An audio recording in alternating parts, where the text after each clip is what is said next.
안녕하십니까? RCEP 원산지 규정의 이해와 활용 방안에 대해서 강의를 맡게 된 홍재상 관사입니다. 2022년 2월 1일자로 우리나라에서 RCEP이 발효되게 되었습니다. 그래서 이 RCEP에 관련된 규정의 이해 그리고 활용 방안에 대해서 궁금하신 분들이 많으실 걸로 생각이 됩니다. 약 60분 정도의 시간 동안 강의를 진행하고자 합니다. 목차 설명을 드리도록 하겠습니다. 첫 번째는 FTA 개요입니다. RCEP 같은 경우에는 우리나라에서 체결된 첫 번째 FTA는 아닙니다. 그렇기 때문에 이 FTA에 관련된 간단한 설명 그리고 우리나라의 FTA 체결 현황에 대해서 안내를 드리도록 하겠습니다. 두 번째는 RCEP에 관련된 소개입니다. RCEP 같은 경우에는 다자간 FTA로 체결이 되었기 때문에 일반 FTA와는 조금 더 다른 특징을 가지고 있는데 RCEP의 기본적인 내용들과 특징적인 부분에 대해서 중점적으로 안내드릴 예정입니다. 세 번째는 FTA 원산지 판정에 관련된 내용입니다. 일반적으로 FTA를 활용하기 위해서 충족되어야 하는 요건을 5가지 정도로 설명을 하고 있는데요. 이 5가지 요건에 대해서 차례대로 설명을 드리도록 하겠습니다. 네 번째는 원산지 결정 기준입니다. 이 5가지 요건이라고 조금 전에 말씀드린 것 중에서 세 번째 요건이 이 원산지 결정 기준 또는 원산지 상품 요건이라고 부르는데 FTA의 원산지를 어떻게 판정할 수 있는지, 즉 가장 중요한 부분이라고 볼 수 있겠습니다. 그래서 목차를 따로 하나 구성해서 조금 더 디테일한 부분들을 설명을 드리도록 하겠습니다. 다섯 번째는 원산지 인증 수출자 관련된 부분입니다. 일반적으로 한 EU FTA나 한 영 FTA를 활용하시는 분들은 원산지 인증 수출자 제도에 대해서 잘 알고 계실 텐데 협정적인 면에서 보면은 아시아권과 체결된 FTA 중에서 이 원산지 인증 수출자가 협정문에 처음으로 규정되게 되었습니다. 그래서 이 원산지 인증 수출자 관련해서 RCEP에서는 어떻게 규정을 하고 있는지에 대해서 안내를 드리도록 하겠습니다. 마지막으로 원산지 사후 관리에 관련된 부분입니다. 이 물품이 한국산이어서 해당 국가에 수출이 되었을 때 관세 혜택을 받았다고 해서 그대로 업무가 종료되는 것이 아니라 나중에 상대 수입 관세 당국에서 사후 조사가 들어올 수가 있습니다. 그렇기 때문에 수출이 이루어지든 수입이 이루어지든 일정 기간 동안 원산지에 관련된 서류를 보관하고 관리를 해야 되는 의무가 주어지게 되는데요. 이 원산지 사후 관리에 관련된 부분을 마지막으로 설명을 드리고 강의를 마치도록 하겠습니다. 첫 번째입니다. FTA 개요에 대해서 설명을 드리도록 하겠습니다. 자유무역협정에 관련해서 FTA 관세법이라고 부르기도 하고요. 자유무역협정의 이행을 위한 관세법의 특례에 관한 법률이라고 부르기도 합니다. 이 법률은요. 상품무역에 관련된 부분만 있습니다. 그렇기 때문에 회원국 간의 상품에 관련된 부분들에 대해서 관세의 철폐나 인하에 관련된 부분에 대해서 법률로서 규정을 하고 있는 것을 FTA 관세법이라고 부릅니다. FTA 같은 경우에는 상품 말고도 서비스나 투자에 관련된 포괄적인 내용들이 규정이 되어 있는데 제가 지금부터 말씀드릴 부분은 상품무역에 관련된 부분에 좀 집중이 되어 있다라고 봐주시면 좋을 것 같습니다. 이 관세의 인하라는 부분 또는 철폐라는 부분이 중요하게 되겠습니다. 우리나라에서 협정 상대국에서 수입하는 물품에 대해서는 관세를 절감시킬 수 있습니다. 반대로 우리나라가 제품을 수출하는 경우에는 상대국의 수입 관세가 낮아지게 되므로 수출 제품의 가격 경쟁력이 높아진다고 보시면 됩니다. 그렇다면 우리나라의 FTA 체결 현황, 활용 현황에 대해서 말씀드리도록 하겠습니다. 우리나라는 2004년 한칠레 FTA를 시작으로 2021년 한영 FTA까지 총 17개 협정 그리고 57개국과 FTA를 체결하고 있습니다. 그리고 2월 1일자로 RCEP이 발효되게 되면은 총 18개 협정 그리고 58개국과 FTA가 체결되는 효과가 이루어지게 됩니다. RCEP 같은 경우에는 영내 포괄적 경제 동반자 협정이라고 부릅니다. 아세안 10개국 그리고 한중일, 호주, 뉴질랜드 총 15개 국가가 현재 회원국이라고 보시면 될 것 같고요. 세계 최대 규모의 자유무역 협정이라고 보시면 될 것 같습니다. 일반적으로 메가 FTA라고 말을 할 때 메가 좀 큰 규모의 FTA에 대해서 말을 할 때 CPTPP라는 것과 많이 비교를 하는데요. 무역 규모나 명목 GDP, 인구 등을 토대로 보아도 이 CPTPP보다 RCEP에 관련된 내용이 훨씬 더 규모가 큰 FTA라는 것을 알 수가 있습니다. RCEP 추진 현황에 대해서 말씀을 드리도록 하겠습니다. 우리나라 같은 경우에는 2022년 2월 1일자로 발효가 되게 돼 있지만 RCEP은 사실 1월 달에 이미 발효가 되어 있습니다. 아세안 6개국 그리고 비아세안 4개국이 비준서를 기탁함으로써 발효 요건이 충족이 되었고요. 2022년 1월 1일자로 발효가 되었습니다. 우리나라는 2월 1일자로 발효가 되고요. 인도네시아, 말레이시아, 필리핀, 미얀마 같은 경우에는 국내 절차 진행 중이라서 아직까지는 RCEP을 활용할 수 없다는 점을 알고 계시면 좋을 것 같습니다. 그렇다면 우리나라와 체결된 다른 FTA와 RCEP을 좀 비교해 보도록 하겠습니다. 대표적으로 첫 번째로는 한 아세안 FTA가 있습니다. 우리나라는 한 아세안 FTA 10개국과 따로 FTA가 맺어져 있고요. 개별 FTA로는 아세안 회원국 중에서는 싱가포르와 베트남 FTA가 맺어져 있습니다. 인도네시아, 캄보디아, 필리핀, 말레이시아 같은 경우에는 서명, 타결, 협상 중의 단계로 아직 발효는 되지 않았고요. 비아세안 4개국 중 중국, 호주, 뉴질랜드와는 개별 FTA가 맺어져 있고요. 일본과는 우리나라가 처음으로 FTA가 발효된다고 보시면 될 것 같습니다. 그렇다면 두 번째 목차로 넘어가 보도록 하겠습니다. RCEP 발효 효과라고 해서 5가지를 좀 제시를 해드렸는데 FTA 비교, 동일한 원산지 기준, 세 번째 일본과의 FTA 누적 기준, 인증 수출자에 관련해서 차례대로 설명을 드리도록 하겠습니다. FTA 비교에 대해서 먼저 설명을 드리도록 하겠습니다. 우리나라 같은 경우에는 아까도 말씀드렸듯이 15개국과 RCEP FTA 협정이 체결되어 있는데 한 아세안 FTA도 있고요. 한 베트남 FTA도 있고 한 호주 FTA도 있고 개별적으로 또는 한 아세안 FTA처럼 다자적으로 FTA가 따로 맺어져 있는 경우도 있습니다. 그렇다면 이렇게 복수적으로 발효된 FTA의 국가를 통해서 어떠한 FTA를 활용할 것인가에 대해서 좀 궁금하실 수도 있는데요. 이러한 경우에는 수출 물품의 원산지 결정 기준이 더 쉽거나 세율 실익이 더 많은 FTA를 선택하게 됩니다. 예시를 좀 보도록 하겠습니다. 한 아세안 FTA에서는요. 그 다만부터 읽어보시면 제1류, 제2류에 해당하는 재료는 완전 생산된 것으로 한정한다라고 되어 있고요. RCEP 같은 경우에는 2단위 3번 변경 기준으로 되어 있습니다. 이것이 닭 가공품이 분류되는 제160.1.3.2호의 원산지 결정 기준인데 쉽게 삼계탕 정도 생각하시면 됩니다. 그런데 아세안 FTA 같은 경우에는 제1류, 살아있는 동물, 그리고 제2류, 식용서류비나 육과 같은 물품들이 완전 생산될 것, 즉 한국산일 것을 요구하고 있습니다. 즉 우리 닭이라든지 아니면 닭고기가 한국산이어야만 한 아세안 FTA상 메이드 인 코리아 제품이 될 수가 있다는 것이죠. 그런데 RCEP 같은 경우에는 2단위 3번 변경 기준을 규정함으로써 외국산 닭을 사용해서 삼계탕을 만들더라도 한국산이 될 수 있도록 그렇게 규정이 되어 있습니다. 그 아래를 보시도록 하겠습니다. 산풀을 수출하는 데 있어서 태국에서 수입 시 기준 세율이 20%입니다. 그런데 한아세안 FTA를 적용하게 되면 5%의 적용 관세를 받게 됩니다. 15%의 관세 실익이 있다고 볼 수 있겠죠. 그런데 RCEP을 활용하게 되는 경우에는 0% 관세가 적용됩니다. 그렇기 때문에 이렇게 유리하게 원산지 판정을 할 수 있거나 유리하게 세율 적용을 할 수 있는 경우에는 RCEP을 적용한다. 한 아세안 FTA보다 RCEP을 적용한다. 이렇게 볼 수가 있겠습니다.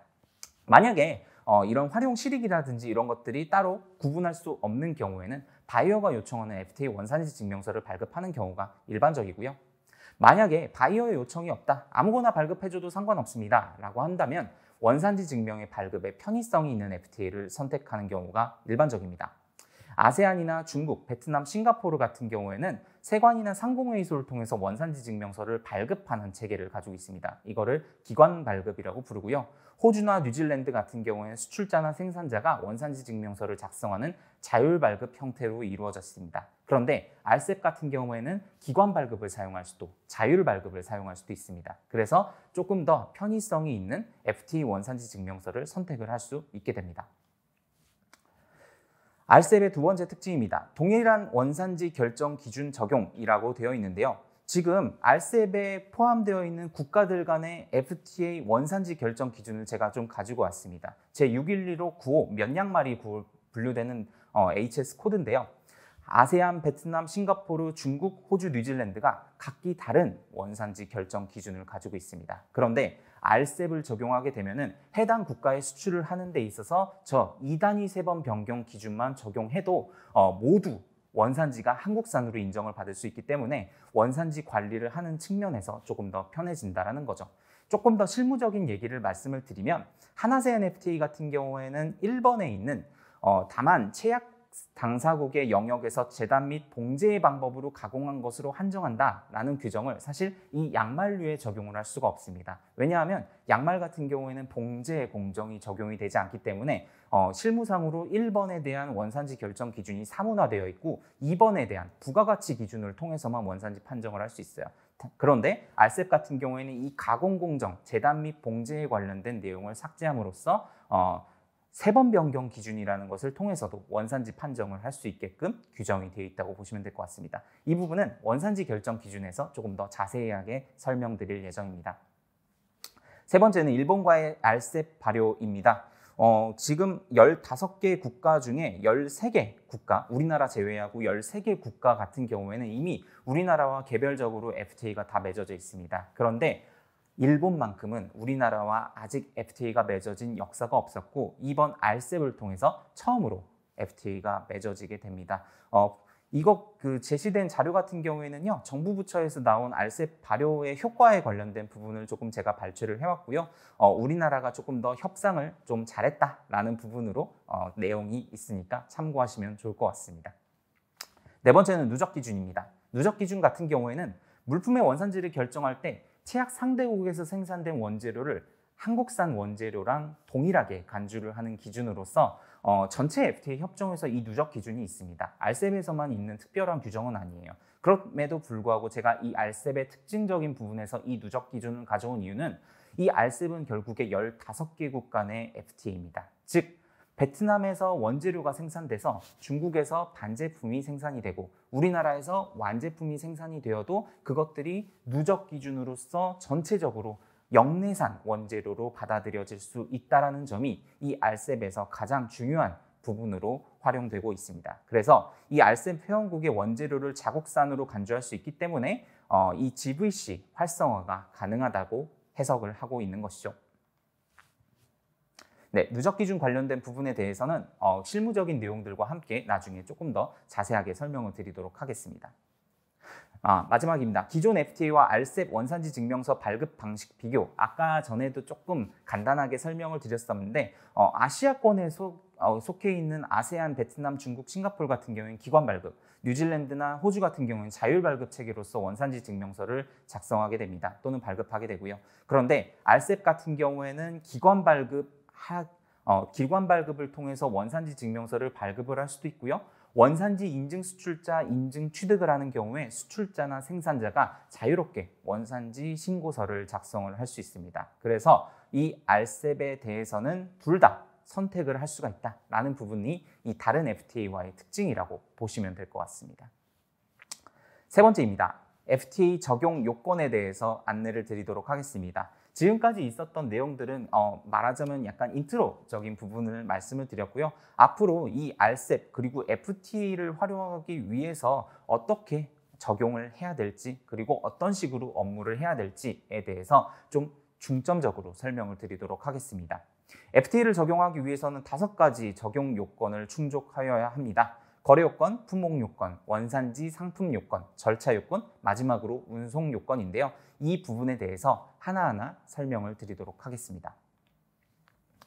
거래 당사자 요건, 거래 요건이라고 부르는 것입니다. 이거 같은 경우에는요, FTA 체약국 내 거주한 거래 당사자끼리 거래를 해야만 FTA를 적용할 수 있다라는 어떻게 보면 당연한 내용입니다. RCEP 같은 경우는 15개 국가의 간의 다자간 FTA 협정이라고 말씀을 드렸는데요. 우리나라에 있는 수출자와 중국에 있는 수입자가 거래를 해야 RCEP이라는 것을 적용할 수 있다는 것입니다. 당연한 내용이에요. 그런데 여기에서 헷갈리지 말아야 할 것은 영역적인 관점이 중요하지 국적이나 이런 것들이 중요하지 않다는 것입니다. 예를 들어서 나이키 차이나 공장에서 신발을 만들어서 우리나라로 수출을 하게 되는 경우에는 나이키 차이나 그리고 수입자인 나이키 코리아 같은 경우에는 사실 따지고 보면 중국 회사도 아니고 한국 회사도 아닙니다. 하지만 영역적인 관점에서는 중국에서 생산된 물품이 메이드 인 차이나 제품으로서 우리나라에 수입되기 때문에 한미 FTA가 아닌 RCEP 또는 한중 FTA를 적용을 해야 된다라는 것이 이 거래 당사자 요건의 원칙적인 부분이라고 보시면 됩니다. 그런데 무역 업무를 하다 보면 제3국에 있는 수출자가 무역 거래에 개입을 해서 그 거래가 이루어지는 경우가 있습니다. 예를 들어서 중국의 생산자가 물품을 수출을 하는데 처음에 수입자가 한국이 아니라 미국에 있는 수출자가 중개무역상으로서 참여를 할 수 있다는 것이죠. FTA 같은 경우에서는 이런 제3국 송품장이 발행되는 경우에도 FTA를 활용할 수 있도록 허용을 하고 있습니다. 이것을 거래 당사자 확장이라고 부르고요. FTA 협정마다 이 거래 당사자 확장이 이루어지는 경우에 FTA 활용 방법이 조금 다르게 되어 있습니다. 그리고 RCEP 같은 경우에도 이 제3자 송장에 대해서 FTA 적용을 인정을 해주고 있다고 보시면 됩니다. 3.20조의 규정이 되어 있고요. 그런데 우리나라에서는 아직 원산지 증명서 서식이 제시되지 않았지만 2월 1일 이전에는 제시가 될 걸로 보여지고요. 제시되지 않았지만 이 제3국 송자에 관련된 정보가 어떻게 표시가 되어야 하는지에 대해서 아직 실무적 지침이 나오지 않은 상황입니다. 그런데 이미 발효가 된 중국이나 일본 쪽의 원산지 증명서나 원산지 신고서 서식을 조금 보게 되면은 RCEP 원산지 증명서 기관 발급 같은 경우에는 제3국 송장 발행 시에 14번 란, 비고란인데 회사명이나 국가 정보를 기재하도록 되어 있고요. 17번 란에 제3자 송장 발행 박스에 체크를 하도록 되어 있습니다. 아세안 FTA 같은 것들 좀 생각해 보시면 변하실 거예요. 그리고 일본에서 공지된 원산지 신고서에 서식을 좀 보게 되면은 제3국 송장에 대한 정보 표시 내용이 따로 존재하지는 않는 것으로 제가 보았습니다. 요거 같은 경우에는 나중에 2월 1일 전에 우리나라 관세청에서 실무적 지침이 나올 것으로 보여지고요. 그거에 따라서 업무 진행을 하시면 좋을 것 같습니다. 네, 두 번째 품목 요건입니다. 거래 당사자 요건이 충족된 경우에는 무조건 FTA를 적용을 할까요? 그것은 아닙니다. 이 품목 요건이 충족이 되어야만 FTA를 적용해야겠구나까지 가게 되는 겁니다. 그 이유에 대해서 설명을 드리도록 하겠습니다. 수출 물품이 샴푸입니다. 제3305105라는 HS 코드를 가지고 있는데요. 유럽에 수출을 나간다고 한번 가정을 해보도록 하겠습니다. 그런데 유럽에서는 이 샴푸에 대한 기본 관세율이 0%입니다. 그렇기 때문에 이 FTA에 관련된 앞으로 설명드린 이 장황한 FTA 업무에 대해서 굳이 할 필요가 있을까요? 관세 철폐를 목적으로 FTA를 활용하는데 이미 관세가 0%이다. 그렇다면 활용할 필요가 없겠죠. 그리고 아세안이나 RCEP 같은 경우에는 지금 태국으로 수출을 나갈 때 기본 관세율과 FTA 관세율이 둘 다 실익이 존재합니다. RCEP이 발효하기 전이라면 한아세안 FTA를 활용할 것을 권고드렸겠지만 RCEP이 발효가 되었으니 한아세안 FTA가 아닌 RCEP을 적용하는 것이 조금 더 유리하다고 볼 수가 있겠습니다. 참고적으로 한미 FTA 같은 경우에는 MPF 세율이라는 것을 면제할 수가 있기 때문에 기본 관세율이 0%라도 FTA를 적용하는 것이 실무적인 내용이라고 볼 수가 있겠습니다. 그런데 이 RCEP 같은 경우에는 이 품목 요건 말고도 조금 더 추가되는 내용이 있습니다. 그 내용은 관세 차별이라고 부르는데요.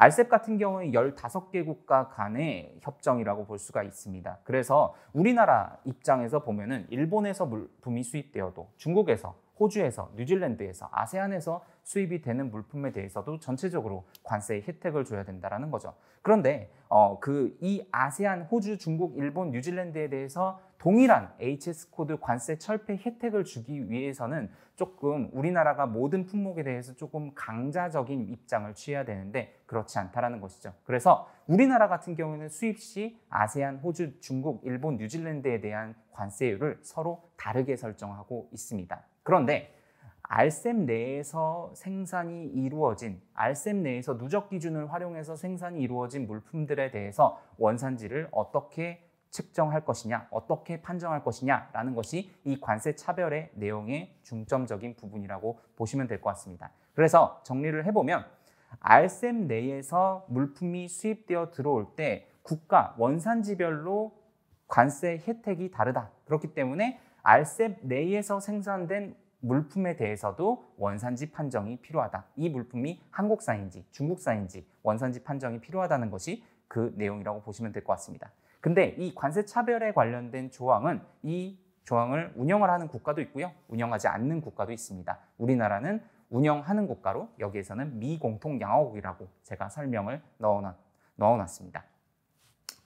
네, 조금 예시를 들어보도록 하겠습니다. 일본 양어표인데요. 면 티셔츠를 수입을 합니다. 근데 이 면 티셔츠를 수입을 하는데 아세안이나 호주, 뉴질랜드산 면 티셔츠를 수입하는 경우에는 FTA 관세율이 0%입니다.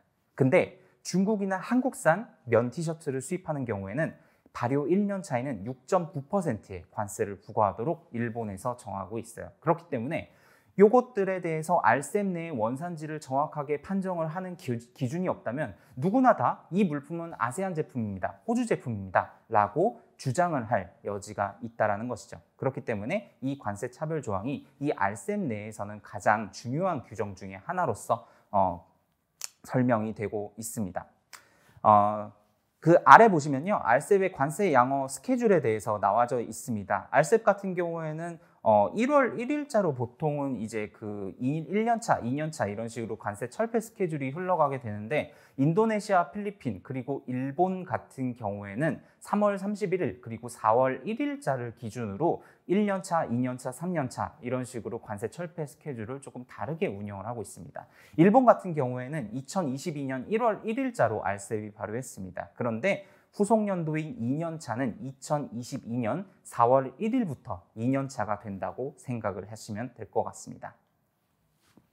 세 번째는 원산지 상품 요건입니다. 이게 이 원산지 판정을 하는 데 있어서 가장 중요한 내용이라고 보시면 될 것 같고요. RCEP 같은 경우에는 아까 설명드렸다시피 15개국 간 원산지 결정 기준이 동일하게 운영이 되고 있습니다. 그런데 이 원산지 결정 기준, 실무적으로는 품목별 원산지 결정 기준 PSR이라고 부르는데 이 PSR 외에도 아까 그 관세 차별 조항에 관련된 부분에 대해서 조금 더 들어가게 되면은요, 이 관세 차별 대상 품목 중 일부는 추가적인 수출 당사국 내 부가가치 기준이 적용을 요구하는 경우가 있어요. 그래서 이런 관세 차별에 관련된 내용을 추가적으로 하게 되다 보면은 이 수출 부가가치 기준을 추가적으로 충족이 되어야 하는 경우가 있습니다. 네, 원산지 결정 기준의 일반적인 내용은 일반 기준과 품목별 기준으로 나눠져 있는데요. 이거는 다른 FTA와 별로 차이점이 없다고 보시면 될 것 같고요. 품목별 원산지 기준의 양어표 자체는 HS 2012 기준을 따르고 있습니다. 지금 우리나라 같은 경우 그리고 WTO 협약, HS 협약에 가입된 국가들은 2022년 1월 1일자로 HS 2022 버전을 운영을 하고 있죠. 그런데 FTA는 이 HS 2022로 그 개정이 된다고 해서 바로바로 따라가는 것이 아니라 FTA 당사국 간 합의가 있어야만 업그레이드 되는 체계로 운영이 되고 있습니다. 예시로 한EU FTA 같은 경우는 아직도 HS 2007 기준을 활용해서 FTA를 충족하고 있습니다. 네 번째는 FTA 원산지 절차 요건입니다. 원산지 결정 기준을 충족을 하게 되는 경우에는 원산지가 한국산이 될 수가 있습니다. 한국산이 될 수가 있는데 이것들이 그냥 머릿속으로만 생각해서 한국산이다 라고 판단을 하는 것이 아니라 어떤 절차 요건에 의해서 여러 가지 서류들을 갖춰야 되고 이 물품이 한국산이라는 서류를 갖춰야 되고 그리고 유효한 원산지 증명서를 발급해야 된다 또는 작성해야 된다라는 부분이 있을 것입니다. 그래서 일반적으로 물품을 만들 때 원재료를 수출을 해서 물품에 대한 HS 코드를 확인을 합니다. 완제품에 대한 HS 코드를 확인해서 실익이 있다면 FTA를 적용하는 것이고 실익이 없다면 FTA를 적용하지 않게 될 것입니다. 실익이 있다는 가정하에서는 원산지 결정 기준을 파악하게 됩니다. 일반적으로 완전 생산 기준, 세번 변경 기준과 같은 원산지 결정 기준을 판단을 해서 원산지 판정 절차를 진행을 하게 되고요. 이 원산지 판정 절차를 진행하는 과정에서도 그냥 머릿속으로만 생각하는 것이 아니라 이 물품이 어떻게 한국산이 될 수 있었는지에 대해서 BOM, 제조 공정도와 같은 원산지 증빙 자료들이 필요합니다. 그래서 메이드 인 코리아 제품이 되면은 수출하는 입장에서는 FTA 원산지 증명서 발급을 해서 해외 수입자한테 송부를 하고 FTA 적용이 이루어진다고 보시면 될 것 같습니다. 마지막으로는 사후 관리적인 부분으로서 서류 보관 규정이 있다고 보시면 될 것 같습니다. 다섯 번째입니다. 직접 운송 요건이라고 해서 FTA에서 직간접적으로 다 규정을 하고 있는 내용이라고 보시면 될 것 같습니다. 이 내용의 원칙적인 부분은 뭐냐면 수출 당사국에서 수입 당사국으로 물품이 이동을 할 때 제3국을 거치지 않고 수입 당사국으로 직접 운송되어야 한다는 요건입니다. 그런데 이 제3국을 거치지 않고 라는 부분에 대해서 어디까지가 제3국인가요? 라고 의문이 생길 수가 있는데 RCEP 협정 내에서는 지금 제시된 예시를 조금 들어드리도록 하겠습니다. 베트남에서 한국으로 수출이 되는 데 있어서 RCEP 협정 당사국인 중국을 경유 또는 환적을 하더라도 같은 RCEP 당사국이라도 직접 운송 원칙에 위반된다라는 것입니다. 그런데 비교가 조금 필요합니다. 한EU FTA를 조금 비교 대상으로 조금 가져왔는데 프랑스에서 한국으로 수출을 할 때 네덜란드를 경유 또는 환적을 하더라도 한EU FTA 같은 경우에는 EU 자체가 당사국이기 때문에 당사자이기 때문에 이러한 경우에는 직접 운송 원칙이 충족이 된다고 볼 수가 있습니다. 그래서 RCEP 같은 경우에는 수출 당사자와 수입 당사자 외에 하나 이상의 당사자들 그리고 그 중간 경유 당사자들이라고 표현을 하는데 비당사자들을 통해서 운송되는 경우 직접 운송의 예외로서 추가적인 조건을 충족해야만 FTA 적용이 가능하도록 규정이 돼 있다고 보시면 될 것 같습니다. 원칙적인 부분으로서 제3국을 통하지 않고 운송이 되어야 한다는 것이 이 직접 운송 원칙의 내용이라고 보시면 되는데요.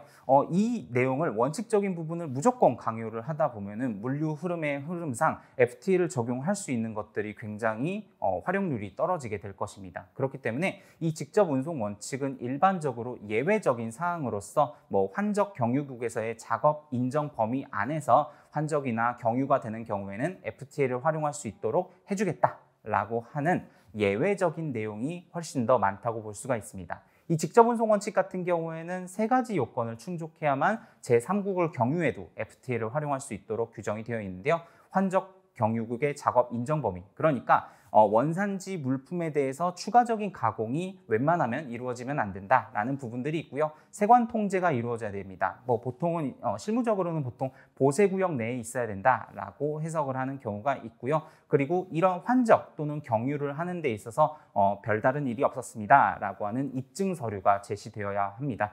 실무적으로 가장 많이 사용되는 서류는 스로비레이라고 해서 통과 선화증권이 많이 제시가 되고요. 협정문에서 비조작 증명서라는 내용도 제시가 되어 있습니다. 세관 통제에 관련된 서류로서 해당 제3국에서 어떠한 조작이나 가공이 이루어지지 않았습니다라는 것을 증명하는 증명서라고 보시면 될 것 같습니다. 네. 그리고 이 RCEP 협정에서는 중간 경유 당사자라고 해서 아까 예시로 보여드린 중국을 경유를 하는 경우에도 직접 운송 원칙의 예외로서 이 규정을 충족을 해야 되는데요. 원칙적으로 인정이 되지 않는 부분들이 있지만 완전히 이 RCEP의 비당사국과는 조금 더 다른 혜택 아닌 혜택이 주어지는데 그 내용이 바로 연결 원산지 증명에 관련된 내용이라고 보시면 될 것 같습니다. 이 연결 원산지 증명서 같은 경우에는 원산지 국가가 있고 그 물품이 3국 당사국에 수출이 됐는데 그 원산지 증명서를 토대로 해가지고 다시 한번 원산지 증명서가 발급이 되는 것을 연결 원산지 증명서라고 부릅니다. 그러니까 베트남에서 10,000개에 대한 원산지 물품에 대한 원산지 증명서가 발급이 됐는데 싱가포르에서 이 물품이 7,000개는 한국으로 수출되고 3,000개는 일본으로 수출되는 상황에서 이 원산지 증명서를 쪼개서 연결 원산지 증명서로 발급을 할 수 있다는 것이죠. 이렇게 되게 되는 경우에는 직접 운송 원칙이 적용이 되는 게 아니라 이 연결 원산지 증명에 관련된 규정이 적용이 되는 것이기 때문에 인정 범위, 아래 보시면 작업 인정 범위라든지 이런 것들이 조금 더 넓어지게 되고요. 세관 통제 요건이라든지 이런 것들도 연결 원산지 증명서에는 적용이 되지 않는 그런 혜택이 주어지게 됩니다. 네 번째로는 원산지 결정 기준에 관련된 내용을 설명을 드리도록 하겠습니다. 결국에 RCEP을 포함한 FTA 원산지 판정을 하는 데 있어서 가장 중요한 것은 이 물품이 한국산이 될 수 있을 것인가에 관련된 내용이 가장 중요하다고 보시면 될 것 같습니다. 그래서 이 원산지 결정 기준이 실무적으로는 가장 중요하고 중소기업분들 그리고 어떤 기업분들이나 가장 중요한 내용이라고 보시면 될 것 같습니다.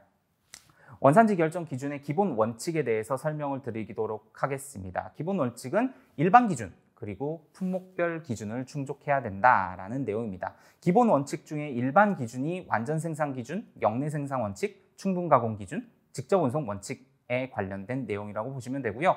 아래에 있는 것이 그렇다면 이 물품에 대한 원산지를 어떻게 판정할 것인가? 원산지 판정에 관련된 방법이 RCEP 협정 내에서는 완전 생산 기준, 그리고 원산지 재료 생산품, 그리고 불완전 생산품으로서 실무적으로 대부분 이 실질적 변형 기준이라는 그런 세번 변경 기준, 부가가치 기준, 가공 공정 기준을 적용하는 그런 규정으로 나눠져 있습니다. 이 부분에 대해서 기본 원칙 중에서 직접 운송 원칙에 관련된 부분은 조금 설명을 드렸다 보니까요. 나머지 부분들에 대해서 조금 중점적으로 설명을 드리도록 하겠습니다. 완전 생산 기준부터 설명을 드리도록 하겠습니다. 완전 생산 기준 같은 경우에는 순수한 의미로 보게 되면요. 다른 국가의 재료가 전혀 사용되지 않고 그 물품의 모든 생산 과정이 한 국가 내에서 수행된 물품을 의미하게 됩니다. 그런데 이 완전 생산 기준이 일반적으로 원칙적인 부분이라고 보여지지만 공산품 같은 경우에는 처음부터 끝까지 원재료가 한국산만을 가지고 만드는 것이 실무상 거의 불가능하다고 보여지게 되고요. 그렇기 때문에 이 완전 생산 기준의 순수한 의미의 완전 생산 기준 같은 경우에는 대부분 농축수산물 쪽에 많이 적용이 되는 그런 기준이라고 보시면 될 것 같습니다. 그런데 이 완전 생산 기준 같은 경우는 조금 더 범위를 넓히고 있다고 보시면 될 것 같은데요. 이거를 완전 생산품의 적용 범위를 확장시키고 있다라고 말을 합니다.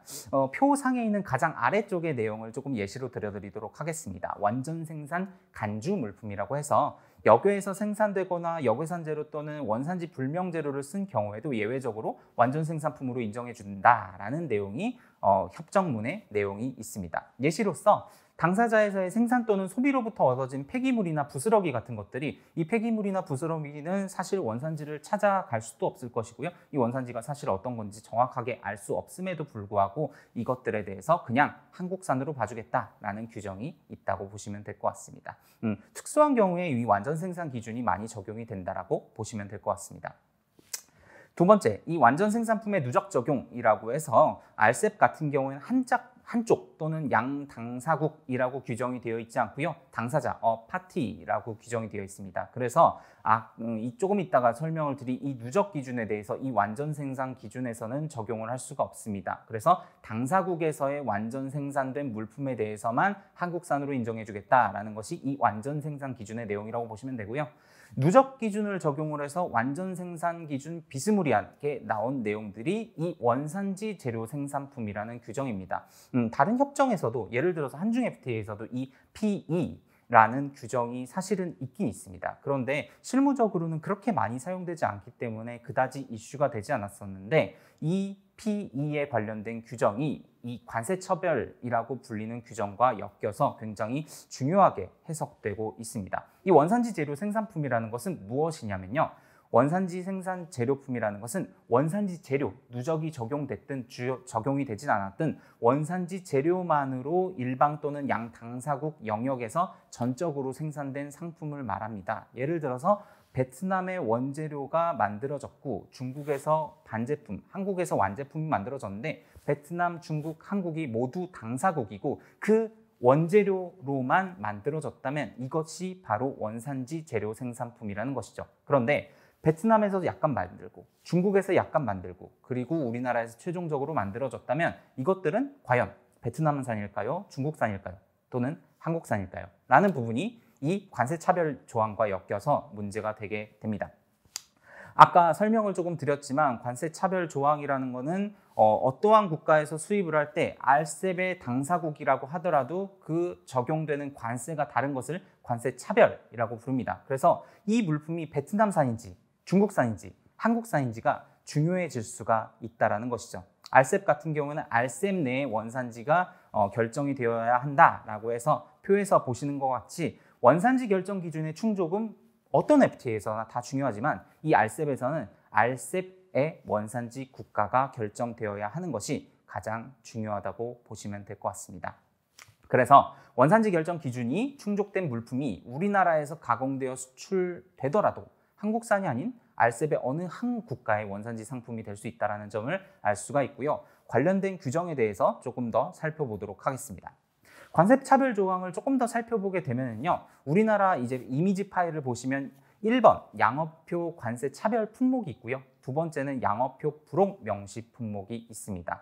첫 번째는 일반적으로 국가들에 따라서 관세를 차별해서 부과하겠다라고 해서 양어표를 그러니까 관세 철폐 대상에 관련된 스케줄표를 국가별로 나눠놨다고 보시면 될 것 같은데요. 이런 것들이 원산지 재료 생산품이라고 한다면 원산지 판정에 적용이 되게 되고요. 두 번째 있는 2.6조 제3항에 관한 불혹에 관련해서는 해당 부록에 정해져 있는 내용들은 이 원산지 재료 생산뿐만 아니라 완전 생산 기준이나 품목별 원산지 결정 기준 적용 물품 모두 추가적으로 충족해야 되는 이 수출국 부가가치 비율 20%에 관련된 요건이 정해져 있습니다. 네, 관세 차별 조항이 2.6조에 규정이 되어 있는데 양어표 관세 차별 품목 같은 경우에는 2항, 5항, 4항이 적용이 되고 양어표 부록 명시 품목의 경우에는 3항 그리고 4항이 적용됩니다. 조금 보도록 하겠습니다. 첫 번째는 2항부터 보실 텐데요. 첫 번째 문장은 뭐 크게 달라지는 부분이 없는데요. 제3.2조 두 번째 문단의 3.2조 나호와 관련된 원산지 재료 생산품 같은 경우에는 원산지를 어떻게 결정하는 것이냐? 원산지 국가는 수출 당사자이다 라고 하고 있어요. 수출 당사자가 원산지 물품이 된다. 그러니까 원산지가 우리나라에서 수출이 이루어졌다면 메이드 인 코리아 제품이 될 수 있다라고 할 수가 있는데, 그런데 제5항에 규정된 최소 공정 외의 생산 공정이 수출 당사국에서 이루어져야 된다라고 규정하고 있습니다. 그 내용이라고 한다면 최소 공정 이상의 공정이 적용되어야 한다는 것이에요.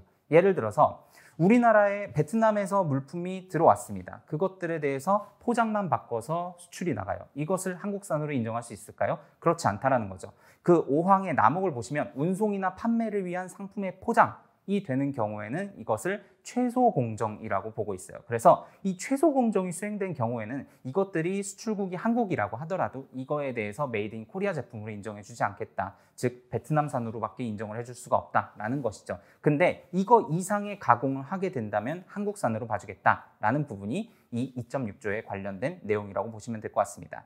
제가 조금 전에 힌트를 드리긴 드렸는데, 만약에 제2항에 따라서 원산지 수출 국가가 원산지 국가로 설정되지 않은 경우에는 4항에 관련된 내용입니다. 그 상품의 생산에 사용된 원산지 재료의 최고 가치를 기여한 당사자이다. 예를 들어서 베트남에서 물품이 생산돼서 우리나라에서 포장만 바꿔서 수출이 이루어졌다. 그렇다면 베트남산이 된다라는 그런 내용이라고 보시면 될 것 같습니다.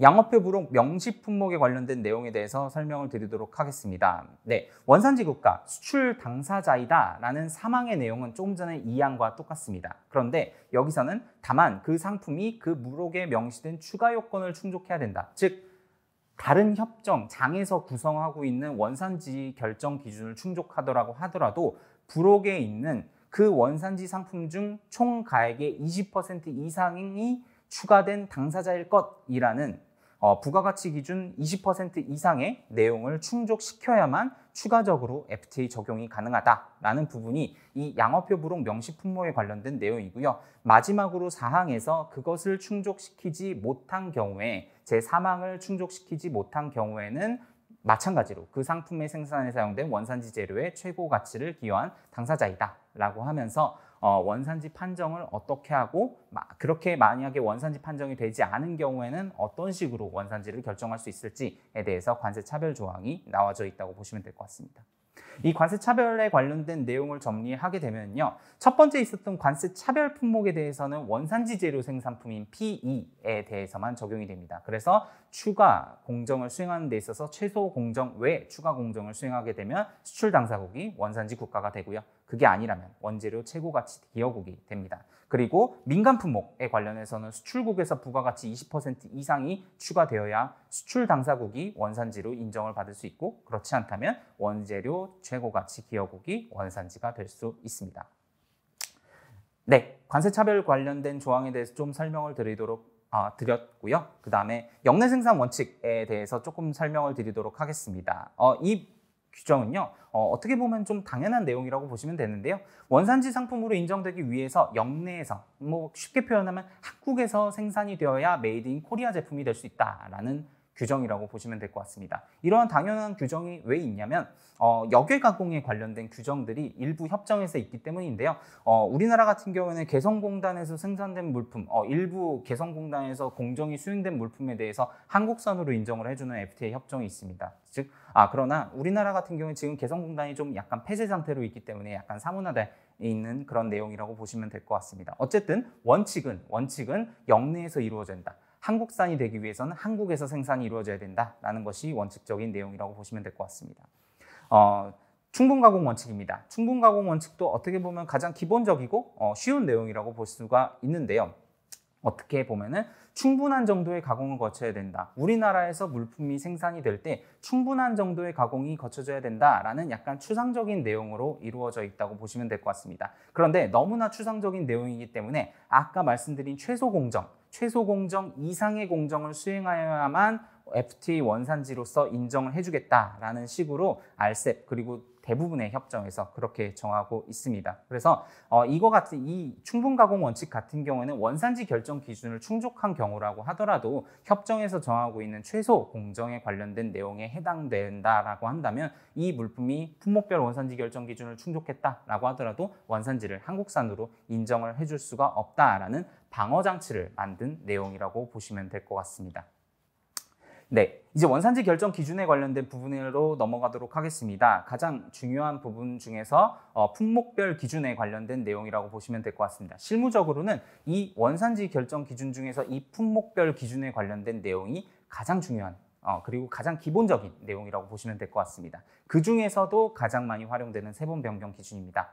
세번 변경 기준이라고 하는 것은 비원산지 원재료의 HS 코드 그리고 완제품의 HS 코드가 있는데 그 HS 코드가 제조 가공이 이루어짐으로써 서로 달라지게 된다면 해당 국가를 원산지로 인정해 주겠다라는 내용입니다. 이 세상에 존재하는 모든 물품이 HS 코드라는 것이 있는데 예시를 들어드리도록 하겠습니다. 수지가 있습니다. ABS 레진 수지가 있는데요. 이 HS 코드가 3903입니다. 그런데 이것들이 사출이 이루어지게 되면은 치과용 X성기기를 구성하는 프레임이 될 수가 있습니다. 9022, 3D 프린터, 자동차 부품품 이런 것들이 될 수가 있는데요. 사출이 이루어짐에 따라서 CTH 그러니까 3번 HS 코드가 3903에서 9022, 8708 이런 식으로 움직이게 된다는 거죠. 변경이 된다는 거죠. 제조 가공이 이루어지면 HS 코드가 변경된다라는 개념을 가지고 만들어진 게 세번 변경 기준이고요. 어떤 논문에 따르면 거의 90% 이 정도의 물품에 대해서 이 세번 변경 기준을 통해서 원산지 판정이 가능하다라고 해석하고 있습니다. 이 세번 변경 기준의 고려 대상은 비원산지 재료뿐입니다. 즉 원산지 재료 같은 경우에는 HS 코드가 변경이 되지 않아도 원산지 판정을 할 수가 있습니다. 그런데 이 원산지 원재료 같은 경우에는 예를 들어서 한국산 원재료를 가져와서 쓴다라고 쉽게 표현을 하는데 FTA 실무상으로 봤을 때는 원산지 포괄 확인서라는 서류가 있어야만 한국산 원재료, 즉 원산지 원재료가 된다는 점을 확인하시면 좋을 것 같습니다. 네, 세번 변경 기준의 종류는 CC, 그리고 CTH, CTSH라고 해서 그 세 가지가 있는데요. 우리나라의 HS 협약상 우리나라가 가입된 HS 협약상 HS 코드 6단위까지가 공통 기준이라고 볼 수가 있죠. 그래서 2단위, 4단위, 6단위 HS 코드 변경 기준이 있다고 보시면 될 것 같고요. 4단위 세번 변경 기준인 CTH가 가장 일반적인 원산지 결정 기준이라고 보시면 될 것 같습니다. 그렇다면 이 세번 변경 기준의 사례를 통해서 조금 더 설명을 드리도록 하겠습니다. 화장품이 제시가 되어 있습니다. 330499라는 HS 코드고요.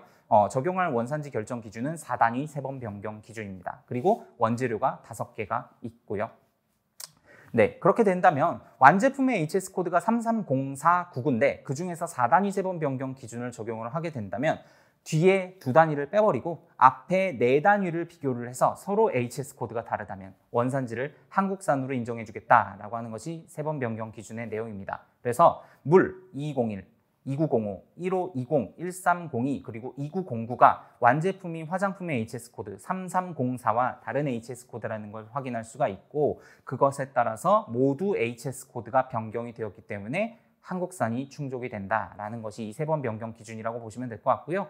네 번째 있는 홍삼 추출물 같은 경우 원산지가 한국이라고 되어 있습니다. 그래서 세번 변경 여부가 검토 제외로 되어 있네요. 요 같은 경우에는요. 저 홍삼 추출물이 설령 HS 코드가 3304라고 하더라도 검토 제외가 되기 때문에 원산지 판정, 세번 변경 기준에 의한 판정에 의해서 그게 영향을 미치지 않는다라는 부분을 알 수가 있다고 보시면 됩니다. 두 번째는 부가가치 기준에 관련해서 설명을 드리도록 하겠습니다. 부가가치 기준 같은 경우에는 가격적으로 원산지 판정을 하는 것인데요. 역내에서 창출한 부가가치를 계산해서 얼마만큼의 부가가치를 역내에서 창출했는지에 따라서 원산지를 한국산으로 판정할 것이냐 아닐 것이냐에 관련된 내용이 있다고 보시면 될 것 같습니다. 원산지 결정 기준 중에서 부가가치 기준은 RVC 기준과 MC 기준으로 나눠져 있습니다. RVC법, MC법으로 나눠져 있는데 제가 오늘은 RVC법만 설명을 드릴 거예요. 그 이유는 MC법 같은 경우에는 보통 유럽권 그리고 캐나다 FTA에서 사용이 가능한 계산 방식이고요. RVC 방법 같은 경우가 지금 설명을 드리고 있는 RCEP에서 적용이 가능합니다. 근데 RCEP 같은 경우에는 그 RVC법의 종류 중인 직접법과 공제법만을 사용을 하고 있다는 점 알고 계시면 좋을 것 같습니다. RCEP은 직접법, 공제법 중 유리한 것을 선택해서 적용하도록 되어 있는데요. 실무적으로는 대부분 공제법으로 원산지 판정을 하게 됩니다. RCEP에서 약간 달라진 점이라고 한다면 기존 다른 FTA에서의 직접법 산출을 할 때는 원산지 재료 비만을 부가가치로 인정을 해줬었는데 RCEP 같은 경우에는 직접 노무비나 직접 경비나 이윤 그 밖의 비용을 원산지의 부가가치로 인정을 해줌으로써 계산을 해보면 공제법과 또 동일하게 RVC가 나오도록 설계가 되었습니다. 그런데 실무적으로도 직접법이 많이 사용이 될 것 같은 느낌은 그렇게 들지 않는 것이 사실입니다. 원산지 판정을 할 때 부가가치 기준을 사용을 하는 경우에는 결국에 원재료와 완제품의 가격이 산출되어야 합니다. 그런데 이것들에 대해서 약간 실무적으로 적용을 할 때는 대략적으로 계산을 해서 적용을 하는 경우가 굉장히 많습니다. 그런데 지금 아래 표에서 보시다시피 RCEP 그리고 다른 FTA 협정도 마찬가지로 원재료와 완제품의 가격을 설정하는 방법들이 명확하게 조금 디테일하게 구성이 되어 있다는 점을 알 수가 있으실 겁니다. 그래서 업무를 적용을 할 때는 부가가치 기준에 의한 업무를 진행을 할 때는 이러한 협정문에 관련된 내용을 준수해서 업무를 적용을 해야 됩니다. 네, 그냥 일반적으로 말을 할 때는 RCEP 같은 경우 완제품 가격에 대해서 FOB 가격을 사용한다. 뭐 수입 원재료에 대해서는 CIF 가격을 사용한다. 뭐 이런 식으로 해석을 하고 있는 편이 많습니다. 부가가치 기준의 사례에 대해서 조금 설명을 해드리도록 하겠습니다. 세번 변경 기준 같은 경우 완제품과 원재료의 HS 코드에 관련해서 원산지 판정을 하는 방법이었는데 부가가치 기준 같은 경우에는 물품의 가격, 완제품과 원재료의 가격에 따라서 얼마만큼의 부가가치를 창출했는지를 확인하게 됩니다. 네.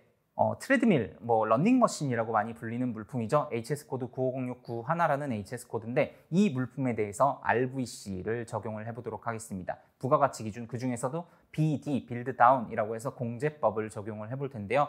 FOB 가격이 35,000원, 완제품 가격이 35,000원이고요. 각 원재료들의 가격이 제시되어 있습니다. 15,000원, 6,000원, 600원, 200원, 7,000원 이런 식으로 적용이 되어 있네요.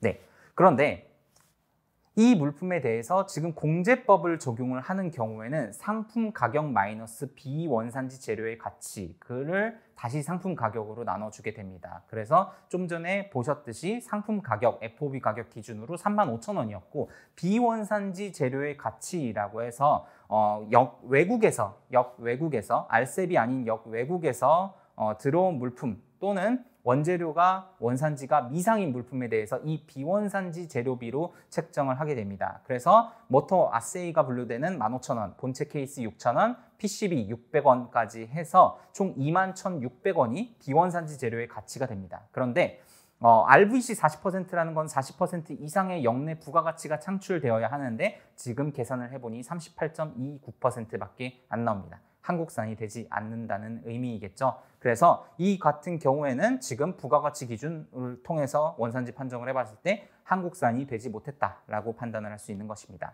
그런데 그대로 포기하는 것이 아니라 조금 더 충족시킬 수 있는 전략을 구성을 해봐야겠죠. 지금 제가 제시해드린 방향은 이 본체 케이스 95069라는 HS 코드를 가진 이 본체 케이스에 대해서 한국산을 통해서 원재료를 구입하는 겁니다. 원래는 대만에서 수입을 하고 있었죠. 그런데 조금 더 비싸지만 500원씩 더 비싸지만 3,500원짜리 물품을 2개를 가져와서 이 물품에 대해서 한국산 그리고 역내산 재료로 만들게 된다면 비원산지 재료의 가치가 15,600원으로 하락하게 되고 즉 55.43%로 부가가치 기준 40% 이상의 역내 부가가치를 창출한 것을 요구하고 있는 이 트레드밀에 대해서 원산지 판정이 가능하다라는 부분으로 부가가치 기준을 충족시킬 수가 있습니다. 세 번째는 가공공정 기준입니다. 가공공정 기준 같은 경우에는 완제품의 생산 공정에서 핵심적인 제조 가공 공정을 수행한 경우 물품을 원산지로 인정해주겠다라고 하는 규정이에요. RCEP 같은 경우에는 다른 FTA에 비해서는 이 가공 공정 기준을 많이 사용하고 있지는 않고요. 일반적으로는 화학 제품에 대해서 화학 반응이라고 해서 CR이라고 부르는데 화학 반응에 대해서 이 화학 반응이 이루어진 경우 원산지를 한국으로 인정해주겠다라는 내용이 일부 HS 코드 화학 물품에 대해서 있다라는 부분들이 있습니다. 네, RCEP의 산업별 PSR 정리입니다. 우리나라는 RCEP이 이루어지기 전에도 일본과의 FTA를 제외하고는 다 개별 FTA가 있었습니다. 그래서 다른 FTA에 비해서 어떠한 효과가 있었느냐, 원산지 기준은 얼마나 쉬워졌느냐 이런 부분들이 약간 비교 대상이라고 볼 수가 있는데 이거는 우리나라 정부 부처에서 나온 산업별 원산지 결정 기준에 관련된 정리입니다. 참고하시면 좋을 것 같습니다. 네, 이제 그 품목별 원산지 결정 기준에 관련된 내용은 끝이 났고요. 특례 기준에 대해서 조금 더 설명을 드리도록 하겠습니다. 이 특례 기준은 원산지 결정 기준을 충족하는 데 있어서 조금 더 도움이 되는 그런 기준들을 말을 하고 있습니다. 네, 가장 대표적으로는 누적 기준과 최소 허용 기준이 있다고 보시면 되고요. 나머지 부분은 조금 설명을 조금 생략하도록 하겠습니다. 누적 기준입니다. RCEP을 활용하는 데 있어서 가장 중요한 내용이라고 보시면 될 것 같고 누적 기준이란 물품의 원산지를 결정할 때 제약 상대국에서 생산된 원재료를 우리나라산과 동일하게 간주하는 기준으로서 재료 누적과 공정 누적이 있다. 그런데 RCEP 같은 경우는 지금 재료 누적에 대해서만 허용을 하고 있고요. 공정 누적, 생산이나 부가가치에 관련된 누적에 관련된 내용은 5년 이내에 검토를 하도록 규정이 되어 있습니다. 이 누적 기준이 중요한 부분은요. GVC를 통해서 베트남에서 생산된 물품 그리고 중국에서 반제품이 생산돼서 한국에서 최종적인 생산이 이루어졌을 때 이것을 전체로 누적을 시켜서 한국산을 만드는데 유용하게 활용될 수 있다는 부분이 이 RCEP의 특징이라고 볼 수가 있겠습니다. 세 번 변경 기준을 활용하는 데 있어서 누적 기준 그리고 이따가 조금 더 설명드린 최소 허용 기준 이런 것들을 조금 적용을 해보도록 하겠습니다. 트레드밀이고요. 적용할 원산지 결정 기준이 CTH라고 볼 수가 있습니다. 4단위 세 번 변경 기준이고요. 네, 9506 91라는 HS 코드를 가지고 있는데 두 번째에 있는 본체 케이스의 HS 코드가 9506인데 원산지가 대만산입니다. 그래서 4단위가 동일하기 때문에 이러한 경우에는 CTA 불충족, 즉 한국산이 될 수 없다라고 해석을 하는 것이죠. 그런데 이 부분에 대해서 일단은 최소 허용 기준이라는 것을 실무적으로 많이 적용을 합니다. 최소 허용 기준이라는 건 이 다음에 바로 설명을 드릴 건데 이 HS 코드가 변경이 되지 않는 것이 아주 미미하다면 HS 코드가 변경이 되지 않아도 봐주겠다 이런 규정이 있는데 그것을 보통 완제품 가격 대비 10%까지 미미하다고 보고 있어요. 그런데 지금 물품의 가격이 37,000원, FOB 가격이 37,000원으로 규정이 되어 있었는데 지금 본체 케이스가 4,000원입니다. 그래서 약 10.81%의 비율을 갖고 있고 미소 기준이 적용이 안 된다. 즉 그렇기 때문에 이 본체 케이스에 대해서 한국산으로 만들거나 아니면은 외국산을 사용하더라도 누적 기준을 활용해야 된다라는 내용이 이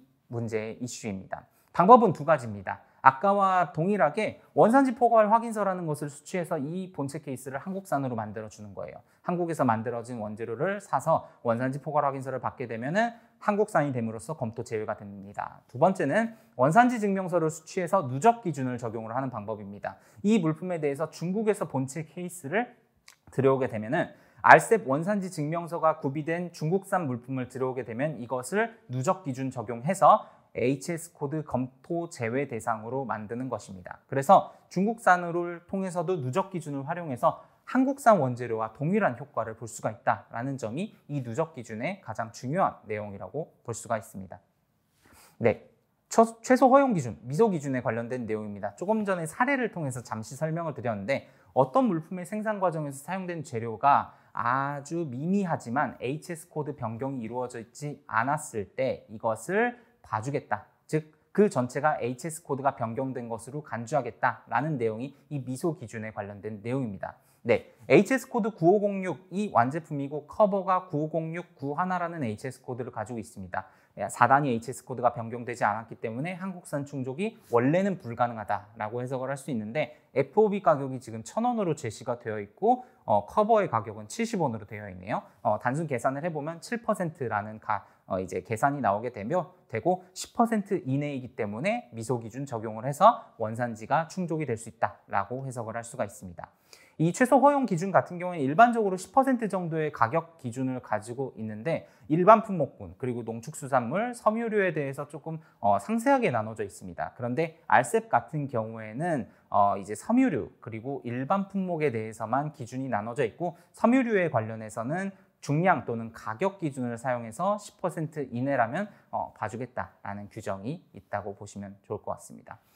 그 이외에도 중간재, 간접재료, 대체 가능 물품, 부속품, 예비부품, 공구에 관련된 규정이 있는데요. 이것들 모두 이제 RCEP에 관련된 원산지 판정을 하는 데 있어서 도움이 되는 규정들입니다. 그렇지만 좀 전에 설명드린 누적 기준이나 최소 허용 기준에 비해서는 그 활용도가 약간은 낮다고 보여지고요. 해당 그 자료라든지 이런 것들을 조금 살펴보시면 좋을 것 같습니다. 네, 5번째는 원산지 인증 수출자에 관련된 내용입니다. 아까 전에도 설명을 드렸지만 RCEP에 관련된 원산지 증명서는 2가지 방식으로 증명이 가능합니다. 첫 번째는 기관 발급, 세관이나 상공회의소 등을 통해서 발급되는 기관 발급 체계, 그리고 자율 발급, 세출자나 생산자가 자율적으로 작성하는 자율 발급 체계로서 원산지 증명이 가능하게 됩니다. 그런데 어떠한 경우에 기관 발급을 활용하고 어떠한 경우에 자율 발급을 활용할 것이냐라는 부분들이 문제가 되는 것이죠. 네, 원산지 인증 수출자라는 제도가 있으면 자율 발급 활용이 가능합니다. 이 원산지 인증 수출자 제도라고 하는 것은요, 관세 당국이 원산지 증명 능력이 있다고 인정한 수출자에게 원산지 증명서 발급 절차 또는 첨부 서류 제출의 간소화 혜택을 부여하는 제도라고 보시면 될 것 같은데요. 우리나라 이제 법령상으로는 업체별 인증 수출자, 품목별 인증 수출자가 나눠져 있습니다. 그래서 업체별 같은 경우에는 모든 수출 품목에 대해서 전체적으로 인증의 혜택을 볼 수가 있고요. 품목별 인증 수출자 같은 경우에는 6단위 HS 코드 그리고 협정별로 원산지 인증 수출자의 혜택을 볼 수가 있습니다. 우리나라의 인증 수출자 번호 체계는 아래와 같으니까 참고하시기 바라고요. 인증 취득 시 혜택. EU나 영국 FTA에서 가장 많이 활용이 되고 있는데 6,000유로 초과 물품에 대해서는 FTA를 적용하기 위해서 인증 수출자가 있어야 돼요. 그래서 이거 같은 경우에는 거의 강제적이라고 보여지고요. RCEP 같은 경우에는 원산지 인증 수출자가 있는 경우에는 원산지 신고서 자율 발급이 가능합니다. 그래서 원래 이 인증 수출자 없는 경우에는 10년 내에서는 자율 발급이 이루어지진 않을 것 같아요. 그래서 무조건 기관 발급을 통해서 원산지 증명서 발급이 이루어져야 되는데 RCEP 원산지 인증 수출자를 받은 경우에는 원산지 신고서를 작성을 해서 원산지 판정을 할 때 도움이 될 수가 있습니다. 네, 추가적으로 우리나라 그 RCEP의 협정문을 조금 보게 되면요, 인증 수출자에 관한 정보라든지 이런 것들을 데이터베이스에 신속하게 포함하도록 규정을 하고 있어요. 그래서 인증 수출자의 유효성이라든지 이런 것들을 파악을 할 때도 조금 도움이 될 것 같습니다. 네, 마지막 목차입니다. 원산지 사후 관리에 관련된 규정에 대해서 조금 설명을 드리도록 하겠습니다. 이 원산지 사후 관리, 그러니까 사후적으로 관리를 하는 규정이 왜 필요하냐라고 했을 때 원산지 증명서를 수출자가 발급을 합니다. 또는 작성을 하게 되겠죠. 그래서 해외 수입자한테 송부를 하면은 그것을 해외 수입자가 해외의 관세 당국에 제출을 해서 관세 인하 또는 면제 혜택을 받게 될 것입니다. 그런데 그것들을 이 물품이 한국산인지에 대해서 처음에는 서류만 가지고 판단을 한다는 거예요. 원산지 증명서 서식을 가지고 이 물품에 대해서 원산지 증명서가 발급이 됐구나 라고 하면서 관세 혜택을 준다라는 것이죠. 그런데 그 부분에 대해서 이 물품이 실제로 한국산인지 그리고 직접 운송은 됐는지 거래 당사자 요건은 충족이 되었는지 이런 부분들을 확인하지 않고 넘어가기 때문에 사후적으로 조사가 또는 검증이 들어올 수 있다는 것입니다. 그래서 이 사후적으로 조사나 검증이 들어오기 때문에 수출자, 생산자, 그리고 수입자는 일정 기간 동안 관련된 서류를 갖추고 있어야 될 것이에요. 그래서 사후 관리가 필요하다라는 부분이 있고요. 원산지 검증의 원칙은 서면으로 하는 것이 원칙입니다. 그리고 사후에 하는 것이 원칙이고요. 일단 수입자 먼저 검증을 하고 그것이 안 되는 경우에 수출자에 대해서 한다라는 것이 원산지 검증의 원칙이라고 보시면 될 것 같습니다. 네, 원산지 검증의 방법 이라고 보시면 될 것 같은데요. 직접 검증, 간접 검증, 혼합 검증 또는 선택 검증으로 나눠져 있습니다. 직접 검증 같은 경우는 수입 관세 당사국이 직접 검증을 한다라는 뜻이고요. 간접 검증 같은 경우에는 수입 관세 당사국이 직접적으로 이제 원산지 사후 검증을 하지 않고 수출국의 관세 당국에 요청을 해서 간접적으로 하는 방식을 말합니다. 혼합 또는 선택 검증에 관련된 내용은 이것들이 약간 섞여져 있다고 보시면 될 것 같습니다. RCEP 같은 경우에는 지금 선택 검증의 형태로 이루어져 있다고 보시면 될 것 같습니다. 그래서 직접 검증에 관련된 내용도 있고요. 간접 검증에 관련된 내용도 있습니다. 네, 직접 검증과 간접 검증의 형태로 RCEP은 둘 다 활용이 가능하기 때문에 직접 검증, 간접 검증에 따라서 검증 주체, 회신 기간, 회신 주체에 관련된 내용이 약간 달라지게 되겠습니다. 네, 원산지 검증의 주안점에 대해서 오른쪽에서 조금 설명을 하고 있는데요. 아까 말씀드린 FTA 적용 요건에 관련된 내용이 결국에는 이 원산지 검증에 관련된 주안점이라고 보시면 될 것 같습니다. 그 중에서 조금 협의의 내용이라고 본다면 물론 이 물품이 한국산인지 즉 이 원산지 결정 기준을 충족했는지에 관련된 내용이 가장 중요하다고 볼 수가 있겠죠. 그리고 추가적으로 가장 아래쪽에 있는 자료 보관이라고 해서 원산지 증빙 자료 그리고 원산지 증명서와 관련된 부분들을 잘 갖추고 있는지도 이 원산지 검증 또는 원산지 조사의 시사점이라고 볼 수가 있겠습니다. 서류 보관 의무가 존재합니다. 네, 그 서류 보관 의무가 존재하는데 수출자, 생산자, 수입자 모두 서류 보관 의무가 존재한다고 볼 수가 있습니다. 원산지 증명서나 원산지 포괄 확인서를 작성한 경우에는 작성일 또는 발급일로부터 5년간 의무 보관이 있어야 되고요. 수입자 같은 경우에는 협정 세율, 그러니까 FTA 적용 세율을 신청한 날에 다음 날부터 5년 동안 의무 보관을 하도록 규정하고 있습니다. 수출자나 생산자 같은 경우에는 직접적으로 이 물품에 대한 원산지 판정을 수행한 당사자이기 때문에 이 물품에 대한 원재료 내역이나 완제품 내역이나 그 추가적으로 모역에 관련된 서류나 원산지 증명서에 관련된 서류들, 기타 다른 서류들을 좀 포괄적으로 가지고 있어야 되는 의무가 주어지게 되고요. 수입자 같은 경우에는 보통은 원산지 증명서 그리고 이 FTA에 관련된 무역 거래에 관련된 규정 자료나 이런 것들을 가지고 있도록 규정하고 있다고 보시면 될 것 같습니다. 옆에 이제 자료 준비 유의사항과 세관 검증 확인 사항에 대해서 조금 설명을 해놨는데요. 이 내용들이 조금 장황하게 설명이 되어 있지만 가장 중요한 포인트는 결국에는 업무 순차성 있는 자료 그리고 논리적으로 보았을 때 모순이 없는 자료들이 제시가 되어야 한다는 것입니다. 예를 들어서 원재료를 입고를 해서 물품을 만들고 수출이 나갈 텐데 수출일자보다 원재료 입고 날짜가 더 늦는다든지 이런 자료들이 제출이 되었다면 원재료도 없는데 어떻게 수출을 했습니까? 라는 식으로 의심을 받을 수가 있고요. 기계가 한 대가 있고 그것이 한 달에 100개의 물품을 만들 수가 있는데 수출이 나간 물량은 10만 개가 나갔어요. 이렇게 된다면 당연히 그 물품이 어떻게 만들어졌는지 중국에서 사온 것은 아닌지 다른 국가에서 대만에서 사온 것은 아닌지 이런 식으로 의심을 받을 수가 있다는 것이죠. 그렇기 때문에 논리성 그리고 순차성 이런 것들이 굉장히 중요하다라는 부분이 있습니다. 네, 부족하지만 지금까지 RCEP 원산지 규정의 이해와 활용 방안에 대해서 간략하게나마 설명을 드렸습니다. 추가적으로 문의사항이라든지 이런 것들이 있으면 다양한 채널을 통해서 문의를 주시면 답변을 드리는 시간이 있었으면 좋겠습니다. 네, 마치겠습니다. 감사합니다.